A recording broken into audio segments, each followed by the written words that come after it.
الحمد لله يستعينه ونستغفره ونؤمن به ونتوكل عليه ونعوذ بالله من شرور أنفسنا ومن سيئات أعمالنا من يهد الله فلا مضل له ومن يضلله فلا هادي له ونشهد أن لا إله إلا الله وحده لا شريك له ونشهد أن سيدنا وسندنا ونبينا وشفيعنا وحبيبنا ومولانا محمدا عبده ورسوله أرسله بالحق بشيرا ونذيرا وداعيا إلى الله بإذنه وسراجا منيرا أما بعد فأعوذ بالله من الشيطان الرجيم بسم الله الرحمن الرحيم كل نفس ذائقة الموت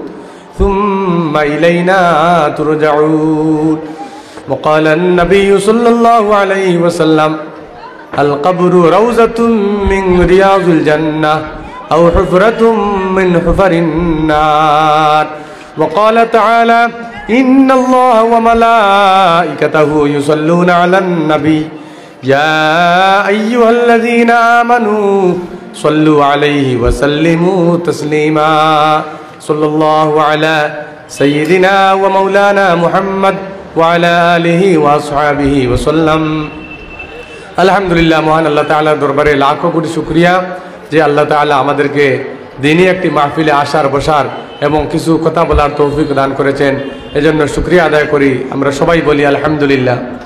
ভাই দোস্ত বুজুর্গ, এই দুনিয়া এমন একটি জিন্দগি, এই দুনিয়ার জিন্দগিতে আল্লাহ তাআলা আমাদেরকে প্রেরণ করেছেন তার ইবাদত বندگی করার জন্য। আল্লাহ তাআলা কোরআন মাজিদে বিভিন্ন আয়াতের উদ্ধৃতি দিয়ে বলেন, আমি তোমাদেরকে জীবন দিয়েছি, আমি তোমাদেরকে মৃত্যু দিয়েছি, তোমাদেরকে আমি পরীক্ষা করার জন্য আমলে আখলাকে তোমরা কিভাবে উত্তম হয়ে আগমন করতে পারো আর মরার পরে যাতে তোমরা জান্নাত লাভ করতে পারো। আল্লাহ তাআলা সূরাতুল মুলকে উদ্ধৃতি দিয়ে বলেন, বিসমিল্লাহির রহমানির রহিম আল্লাযী খালাকাল মাউতা ওয়াল হায়াতা লিয়াবলুয়াকুম আইয়ুকুম আহসানু আমালা। এখানে আল্লাহ তাআলা প্রথমে আল্লাহ তাআলা হায়াতের কথা বলেন, প্রথমে আল্লাহ তাআলা মৌতের কথা বলেন, তারপরে আল্লাহ তাআলা হায়াতের কথা বলেন। হায়াত মৌতের উদ্ধৃতি দিয়ে আল্লাহ তাআলা কি সুন্দরভাবে আমাদেরকে সাবধান করে দিচ্ছেন যে আমি তোমাদেরকে মৌত দিয়েছি, আমি তোমাদেরকে হায়াত দিয়েছি, দেখি তোমরা হায়াতে আমলে তোমরা কিভাবে চলাফেরা করতে পারো। এই দুনিয়ার জিন্দগি আমাদের জন্য অত্যন্ত সুন্দর একটি জিন্দগি। এই দুনিয়ার জিন্দগিতে যদি আমরা কাজে লাগাইতে না পারি, আমলে আখলাকে যদি আমরা চরিত্রকে যদি গঠন করতে না পারি, আমরা যদি ভালো কাজ করে না আসতে পারি, তাহলে মরার পরে জিন্দগি আমাদের জন্য অত্যন্ত কষ্টকর জিন্দগি হয়ে যাবে।